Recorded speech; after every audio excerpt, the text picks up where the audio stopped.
Hi. I thought I was going to be pretty much done with the power station stuff, but I want to talk to you real quick about something. Hopefully it's going to be a not super long video.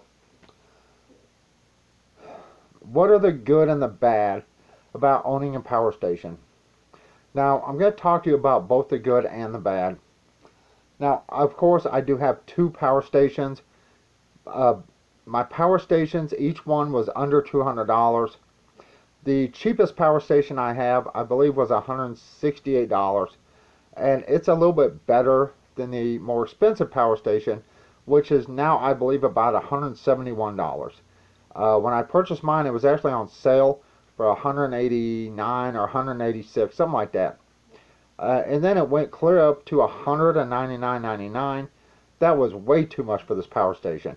But then they dropped the price back down to, I believe, $171 and some change. But I want to talk to you about the good and the bad about a power station and what you should look for if you buy one or if you consider buying one. This is my home use power station. This has a 518 watt hour battery with a 500 watt DC to AC power inverter, pure sine wave inverter. This was actually the cheap one. Over here are the DC, AC lights, stuff like that. Has two ports here. Has a 12 volt. Now I don't know if you can see this right here. It looks a little burnt. That's because it is. And see, that was my fault. I understood what I was doing when I did it. I went ahead and tested both these power stations I own with my 12 volt DC coffee pot. And I figured it up with the watts and the volts. It pulls like 13.2 or 13.6, maybe 13.8 amps, which was way over the rating that these power stations are rated for through that 12 volt port. And I did make a 12 volt plug. Let's see if I can get one out here for you.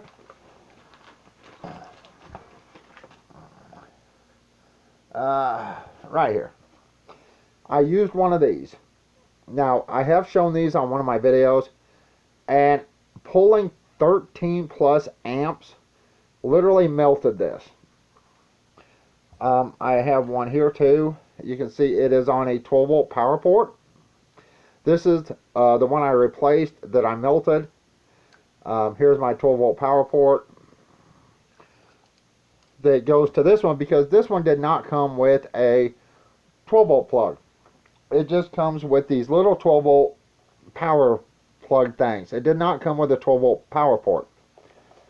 The good thing about this one is it has two grounded plugs. Now I'm going to go over this one real quick, then I'm going to go over the good and the bad of these power stations. Now, another name these go by is solar generators. There is absolutely no such thing as a solar generator. It is a power station with a solar panel. That's all it is. Now, this is the last one I did a video on for the user Emperor Kal-El. I did apologize. I did get the username wrong in the last video. I did apologize for that. A lot has been going on in my life right now with my girlfriend, and a lot of other things are going on. Let's talk about this one. It has one grounded plug, one regular ungrounded plug. So if you're wanting to use one of these for a computer, you have your computer that has a grounded plug, and you have your monitor that has a grounded plug. So this one, even though there are two plugs on it, you have to add something to this one. Just like if you want a 12 volt port or a 12 volt plug, you have to add something to this one. Now, once again, on the home years, which is the orange one, it is a much, much better power station. I wanted a 12 volt port, so I made a 12 volt port. I do have a fuse on it. Now, on the the North Pole light, I wanted to be able to use more than one plug, because a lot of things we have a grounded plug on them. So when I did my last video, I used this. There are other ways you can do this, such as a power strip. Now, the problem is if you're using a power strip with a light, it draws more power running the light. You're using extra power just with the light. So if you have to use a power strip, find one. This has the surge protection on it, but find one without a light, because every little bit amount of power counts when you're using this. That's why I prefer this one. That and the fact that, you know, this will plug right into the front, and this has to have somewhere to set with this long cable. It's up to you, whatever. Let's go over the good and the bad. Okay, the good. If you have a power station and your power goes out, and if it's strong enough, you can run things like a mini fridge, a chest freezer. I've already been over this. I did a 10-hour time test with each one of these on my chest freezer. Now, you have to understand, you have to know what you're wanting to run and how much power it takes to run it. So, this has a 515 watt-hour battery bank, which is a little bit less than the 518-hour battery bank. This is the one I did my last video on because somebody asked about it. Unfortunately, the home years people, they're out, so they have none for sale right now. To me, it is a much better power station. The good and the bad. You have to understand what you're needing to use it for or wanting to use it for before you purchase something. There are a variety of power stations, and they go by different names, different brands. They have different size power inverters and batteries inside, battery banks. If you get a power station with a 300 watt built-in DC to AC power inverter, now it depends on what you're wanting to run. It really does. Would 300 watts run my chest freezer? I believe it will, without an issue. But they come with much smaller battery banks usually. So that's much less time. And those cost about generally the same amount as one of these cost, if not a little bit higher. If you have a computer, I'm going to bring up a computer for a reason. My girlfriend's computer is pretty much stock except for one thing. I added a small graphics card in her computer. It does not use a lot of power, period. But if you have a computer with like a 450, 500 watt, 750 power supply, and you're wanting to run that computer, then you have to add the monitor, and if you have external speakers, you have to add all that together to be able to figure out what you need to buy. But the good. If you're out, your lights are out, can you use something like this to help cover things like your food in your freezer? Yes. If you have a power station large enough to run or kick and run your freezer, great. These are very limited on power when it comes to certain things. If you need to run lights, a TV, radio, if you need to charge your phone, if you need to charge your laptop, all kinds of things like that, they're wonderful. They work great. If you need to run anything over 10 amps on DC, these are not nearly strong enough. You have to get something much larger and much more expensive. Now, like I said, these can run from anywhere from $150 to thousands of dollars, depending on what you're looking for and what you're getting. The runtime on these, it varies, depends on what you're running. So, even though I ran my chest freezer for 10 hours on each one of these, Now, I do believe that test messed this one up. When you get a cheaper power station, you can get not the best power inverter. You can get cheaper batteries, or actually used and recycled batteries, whatever. You can get much cheaper products inside your power station. Now, when I did my 10-hour test, the North Pole light no longer charges to 100%, but it basically went from, it said 27% to 0 in an hour. The last hour from 9 to 10 hours. It was completely dead. This one still had power. 10-hour test. Now, the reason I'm bringing this up is because I know what I want to run with my power stations. And that's all I want to run is my chest freezer. I will not be charging my laptop, charging lights, or running lights, charging phones, nothing. These power stations are strictly for my chest freezer. That's all. I know the limitations of them. I know what I can use them for other than that. And I basically, if you overload one of these, a couple things can happen. One, it can shut down. And two, if it doesn't shut down, it can mess up the batteries. Or three, it can mess up the BMS system inside the batteries that charges the batteries. Also, these power stations, most of them have what is known as pass-through. That means if you're using solar, it will charge, but if you're bringing in more power on your solar than it's putting out, it will run your appliance off the solar, and with anything extra, it will go into the batteries. That's a good thing. Like I said, I'm not telling you to buy one or not buy one. I don't get paid from anybody. All I can do is talk about what I have. When you buy a cheap power station, you're pretty much guessing at how long you have to run things. Because 99% of the time, the digital readout is going to be wrong. But then again, if you buy an expensive one, a lot of times it can be wrong. Like I said, there's good and bad things. The good thing is if your power goes out and you bought it specifically for one thing or two things that you know it can run, great, you're getting your money's worth.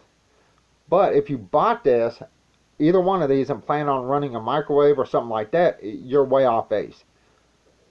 It takes a huge power station to run a microwave.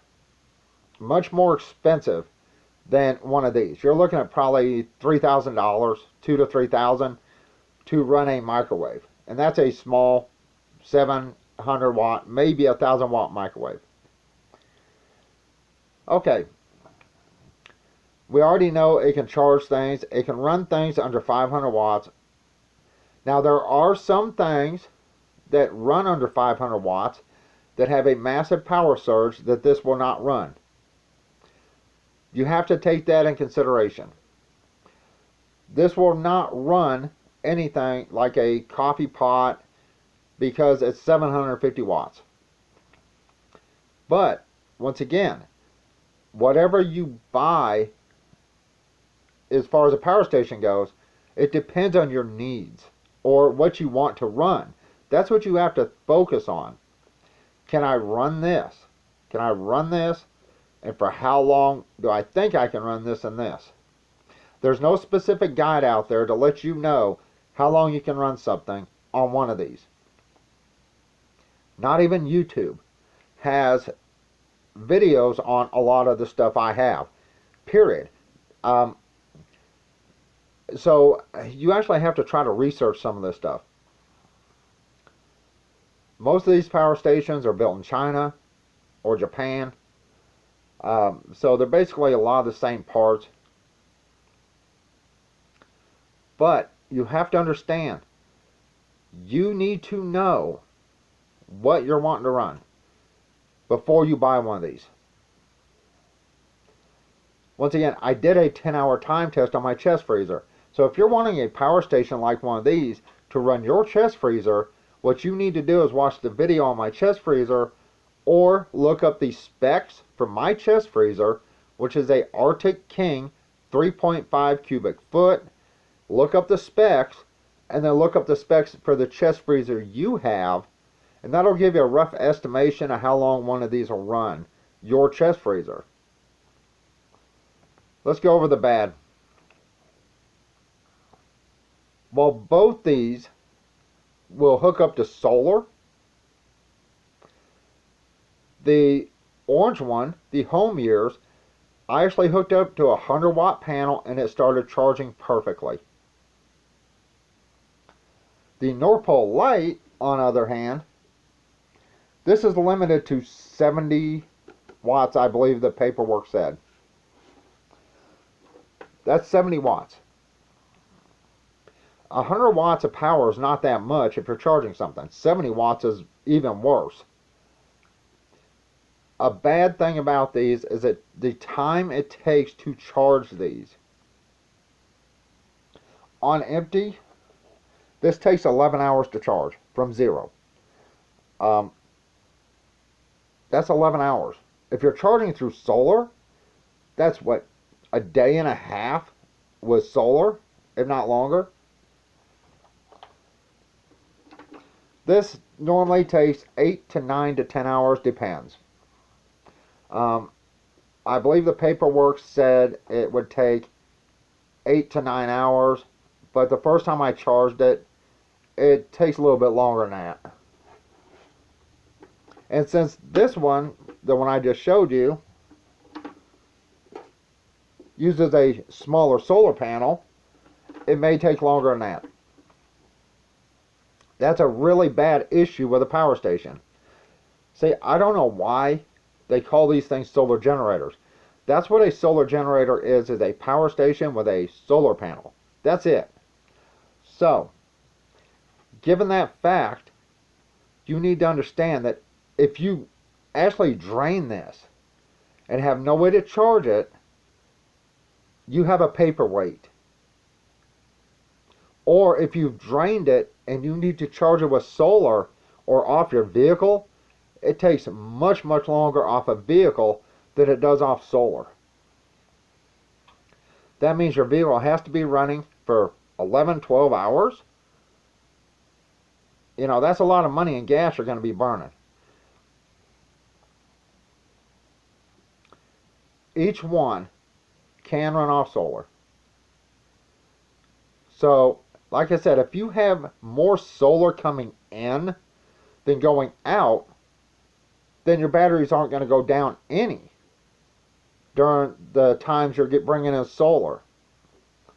But after there's no sun, you're running straight off your batteries. And it depends on what you're running, it can go down very, very quickly.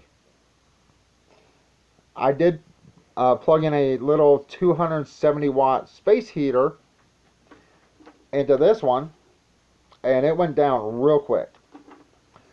Give me 1 second. Midnight's at the door. He wants in.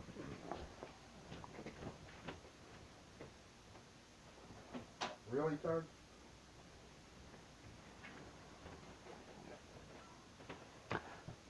Look who else is here. Butthead's here again. He was just here a little while ago. Let me...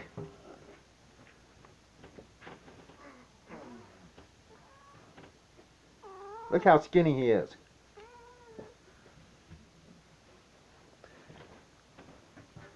Put him down there with the food. And here comes Midnight. Come on. You want to get on film? You want to get on the camera? Huh? Midnight, you're all dirty. Yeah. So, the bad. If you're buying a cheap power station, most likely the digital readout is going to be not correct. They can have cheap batteries. If you run the batteries down or overload them, they cannot charge correctly. You never know if they're reconditioned batteries. Like I said, I'm not trying to scare you off by buying one if you want one. You just need to understand there are limitations to these. Like I said, I don't know if you can see this. right there is where I plugged that in, and I really overloaded this one. It was, I believe, 13.6 amps through a 10 amp little plug here, right there. I don't know if you can see it's a little bit burnt and discolored, a little bit melted. My coffee pot on one of these literally melted this, and I replaced the end with this one. This is a new one. So do not overload them. One of the main things people do is overload these, or they draw the batteries really fast. If you can, draw it at a slower pace. Don't use things that are very super strong. Anything over 10 amps, definitely a no-no. If you want either one of these, that's fine. That's up to you. But like I said, they have limitations. There's a big difference between this and my solar system outside. And that difference is, one, I may only have 2 batteries at the moment outside, but I have 2 lead acid, deep cycle, well, dual cycle marine batteries. Basically the same type of battery I have on my van, except for the ones on my solar from Walmart. And the thing is, I can hook up a DC to AC power inverter there and run my chest freezer for a good long time.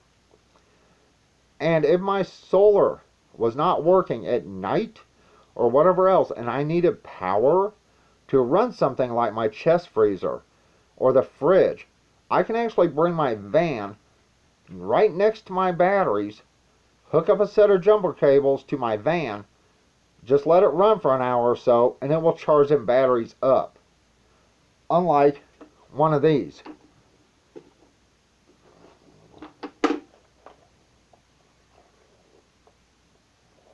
You can't do that with one of these. Once you run out of power on one of these, it takes a really long time to charge it. That's the problem. Now, having one of these or 2 of these is great. It's fine, it's dandy, if you have a purpose for them. Don't just go out and spend money buying one because, hey, it looks cool or whatever. Figure out what you want to run. That's where you start. Always go a little bit higher than what you think you will need. So if you think your computer, let's say you want to run your computer there, just your computer, nothing else, and you built your computer and you have a 350 watt power supply in your computer, you go 350 watts plus, because you still have the monitor, and if you have speakers that plug in, not to the computer, but to a regular outlet plug, you have to add that in too. You have to know what you're wanting to run. Like I said, each has a limitation. One limitation is, once the batteries are dead, they have to be charged, and they take forever to charge. Midnight dry here. Some of the good things. If you have one of these and your power goes out, and say you just went shopping and got a chest freezer full of food. This happened to us in Texas. We got hit with Hurricane Ike. We got hit with Hurricane Rita. And it was literally a month before our power got back on after both those hurricanes. This would have kept our food in the chest freezer good that we had, but for a very limited amount of time. Now, if I had my solar set in Texas that I have now, oh yeah, we could have ran that chest freezer no problem. Our food would have stayed perfect, you know, things like that. But we didn't. I did have a DC to AC power inverter, but it wasn't strong enough really to run much. So when I purchased another one, I decided to go over 1,000 watts. Well, go on then, bye. You hear him? Alright, bye-bye. You going midnight? Now, I apologize. You can tell Butthead. Now he's leaving. He's going by. Midnight's right here. He's thinking about going out. But I'm not telling you to buy one. I'm not telling you not buy one.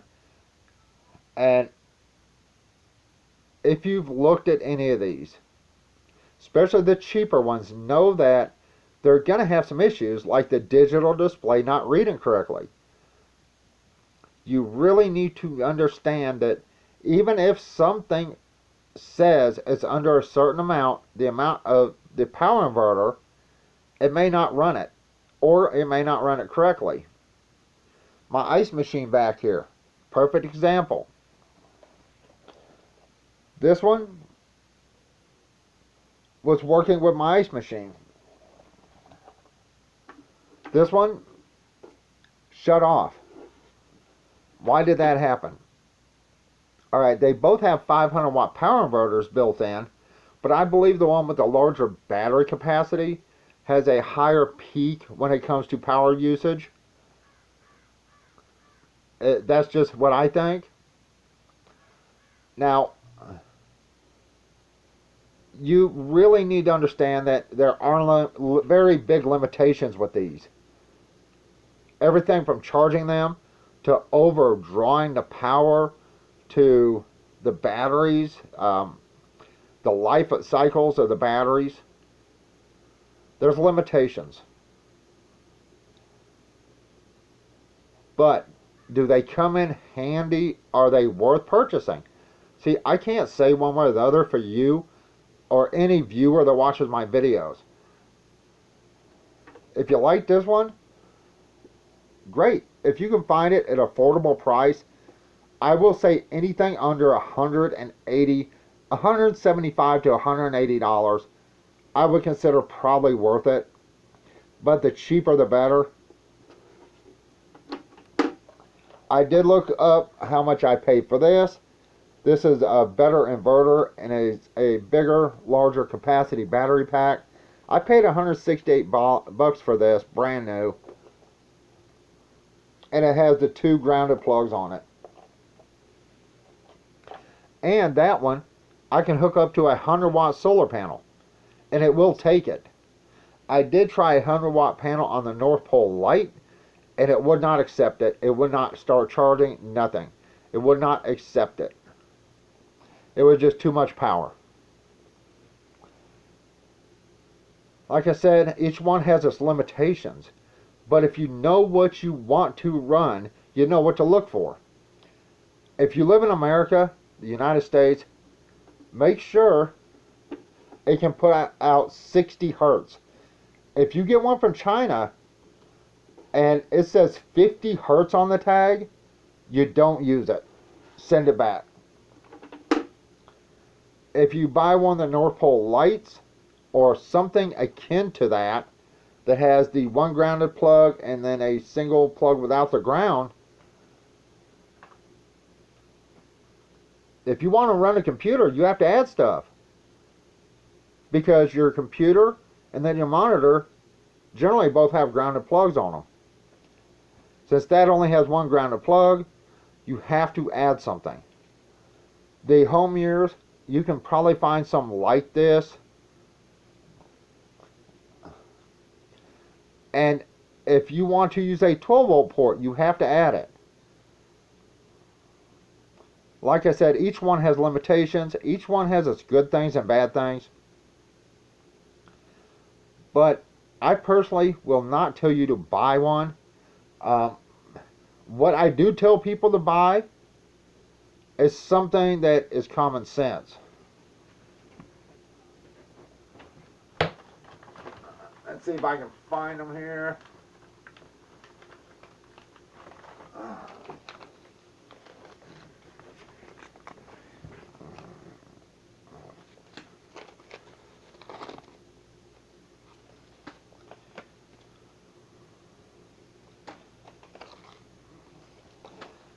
These were from a dollar store. These were 4 for $1. And they didn't have much.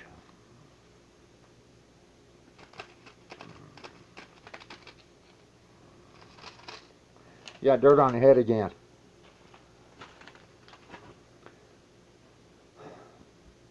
If you're wanting to buy a power station, you need to understand what you want to run. Then you have to find one that will run that. Am I going to run my whole apartment off one of these power stations? Absolutely not. Half the stuff in my apartment, it will not run. This won't run my dryer, but it will run my wash machine. Either one of these will run the wash machine we have. But we also have a gravity drain wash machine. That means no water pump. So, and then we can hang our clothes outside to dry. I don't know if it'll run our big fridge over here, and I honestly don't care if it would, because we have our mini fridge. If you want to check that on your larger fridge, you would have to do that yourself, because the fridge in this apartment is messed up. So, you know, I can't really test that. I'm sorry, but I can't. Our microwaves, we have two microwaves. One's a 700 watt, and the other is a 1000 watt. Neither one of those will work because your average 700 watt microwave pulls 1150 watts. That's just for the 700 watt. Now the 1000 watt microwave generally pulls 12 to 1450 watts, something like that. I'm not making this video to discourage you if you want a power station. One, don't be fooled by the whole solar generator thing. Alright, don't think because they put solar generator on something it makes it better. Because all it is a power station with a solar panel. That's it. And you're paying much higher prices if you're looking at something that says solar generator. They're usually much higher in price. Will you have to buy stuff? It depends on what power station you buy.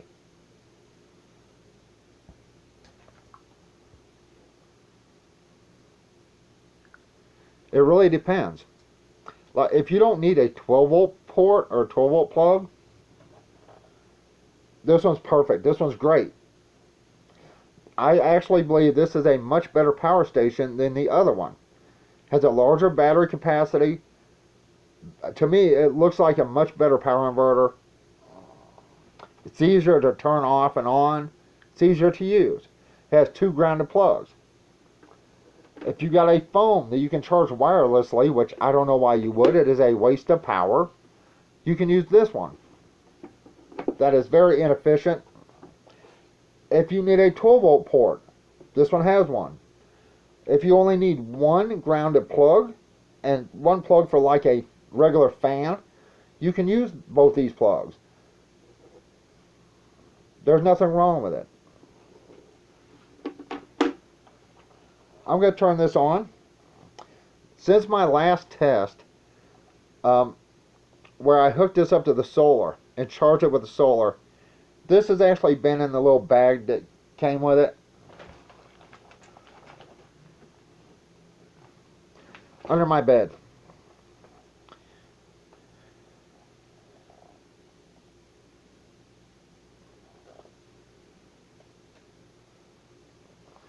This one is in the box. Now I'm going to turn this on. Once again, it only went up to 99%.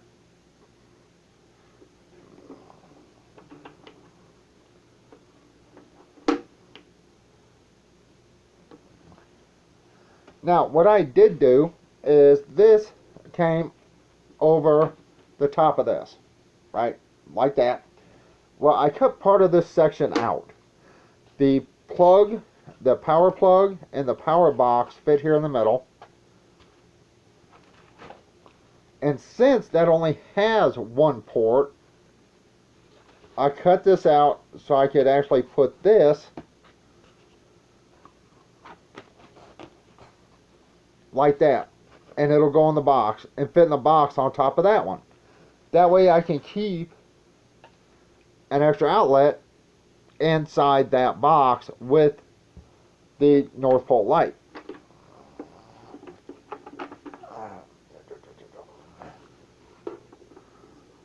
I hope you can see this. I hope you can make it out.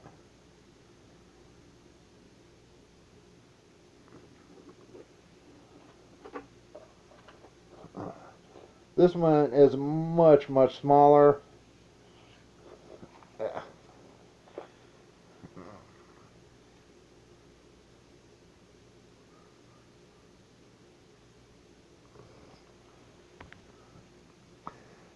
Like I said, each one has good and bad things about it. I'm not trying to tell you buy one or don't buy one. If you've seen the one you like, look for it. If you don't like either one, look for something different if you want a power station. Try to find the specs on these before you purchase one.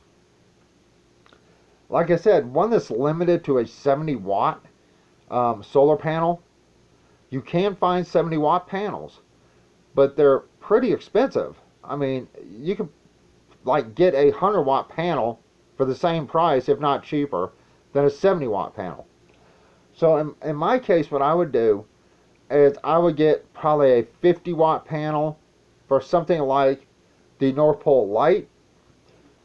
The home years, I already know a 100 watt panel will work, but I would keep it not facing directly at the sun, because it says 90 watts for the solar. Like I said, each one has limitations. But is it worth it to you? That's the question you need to ask yourself. Is it worth it to me to purchase one of these? I know what they can and can't do. They can't power large things like microwaves. They can't power dryers. They can't power air conditioners. Now, will they run the fan on air conditioner? Absolutely. So if that's the only fan you have, hey, you can do that. I'm not going to use an electric skillet or a coffee pot.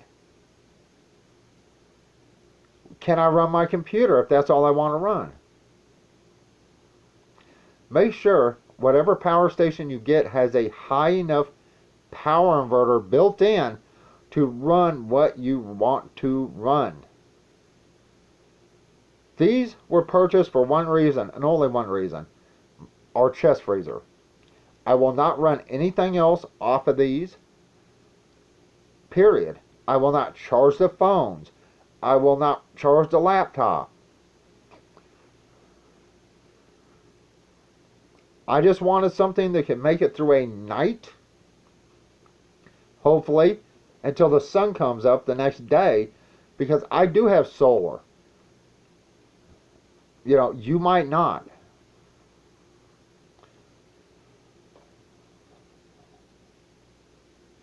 This one did the 10-hour test with power to spare. I believe this would actually go for probably 12, maybe 13 hours. So 2 of those would get you probably through 24 hours. This one, it barely hit 10 hours and it was dead. And ever since, it's only charged at 99%. So I think there's a bad cell in there, or the BMS somehow got messed up and it's just not charging completely. I don't know. Or it could just be the digital display. Like I said, limitations. If you want to buy one, buy one. If you don't, don't. If you want to buy one of these, if you can find the home years, buy it. If you can't, don't. Like I said, I'm not going to tell you what to do or what to buy. My advice is, if you're going to buy something, buy these. With the way the Democrats are screwing up this country, it's getting harder and harder, you know, when you're going to the grocery store. That's my opinion. And that's all it is an opinion. When I review stuff, it's my opinion. It's based on what I see. Bad, they take too long to charge. Even though the inverter says it'll run certain things up to 500 watts, There are certain things it will not run that take less power than 500 watts, especially the North Pole light. I believe there's just a massive power surge on certain things that it either exceeds that 500 watts, which I really don't think so, or it just doesn't have a soft start system to where it can like build up to start. It's just a hard start that this will not kick through. If you can live with the slow charging, if you can live with, basically whatever you want to run off of it, running it off of for 6 to 10 hours, whatever, depends on how much power you're pulling out of it. Is it worth it to you? It's the question you have to ask yourself. Is this worth it to me to spend this kind of money? Almost 200 bucks. Give or take 30 bucks or so. Like I said, I believe now the North Pole light is 171 and some change. I paid 168 for this, but they're sold out.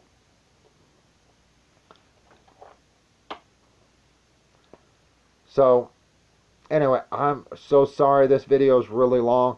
Seems like my videos are getting longer and longer, and I'm not sure I'm saying much, but if you want a power station, buy it. They have their limitations, such as charging.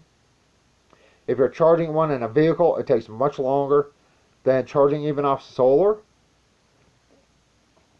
They're limited to the amount of solar power you can bring in. This is any power station, any solar generator. They're limited to the amount of power you can bring in. I don't care if the thing is a 3,000 watt inverter built into it. They're usually limited to like 400 watts of solar. So it's slow charging no matter how you go, basically. Like I said, they have good qualities and bad qualities. Do the good qualities, are they more than the bad qualities? Yeah. Especially if you know what you want to use it for. Period. If you want to use it for your chest freezer, give you a few hours of peace of mind, if your power goes out, great. Then buy it specifically for that. Put it away. Charge it at least once a month. Keep it in the closet. And like I said, make sure it's charged at least once a month. And if you need it, it's there for you. If you want to go with solar, great. It's going to be more expensive than something like this, but it will definitely last longer than something like this. And depends on how much solar you have, it'll charge your batteries faster. It's simple as that. Like I said, all these power stations have good and bad qualities. It doesn't matter the cost. Know what you want to run. Alright, I apologize. This is 44 minutes. I'm fixing to go.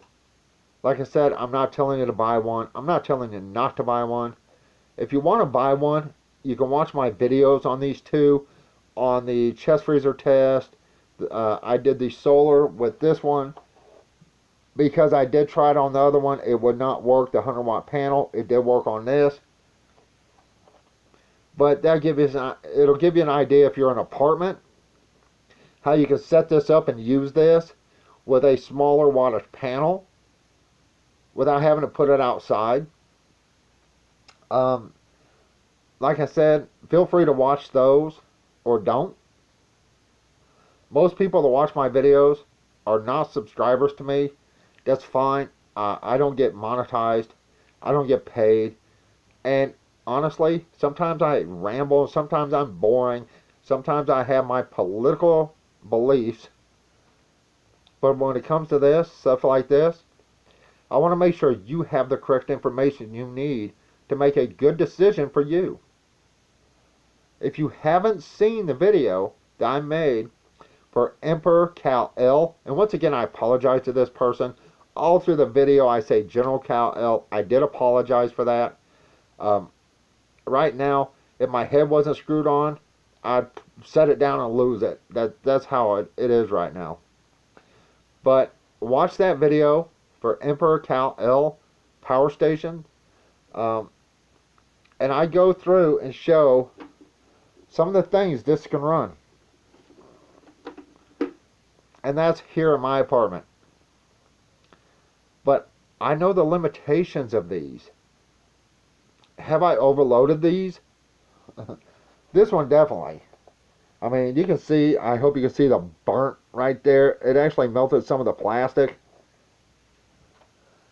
Because I overloaded this. This will handle probably 10 amps. I would never use it for 10 amps. But I had 13 amps going through this, and it literally melted this. Alright, I'm fixing to go. Like I said, if you want information on either one of these, I'll be happy to do testing for you. Or I'll be happy to do testing on something else that I've shown in my videos. It doesn't matter to me. Like I said, it's your decision. I apologize for the length of the videos. Again, I am so sorry. You have to make up your own mind. Alright, I'm fixing to go. Thank you for watching. Everyone have a good day. Bye.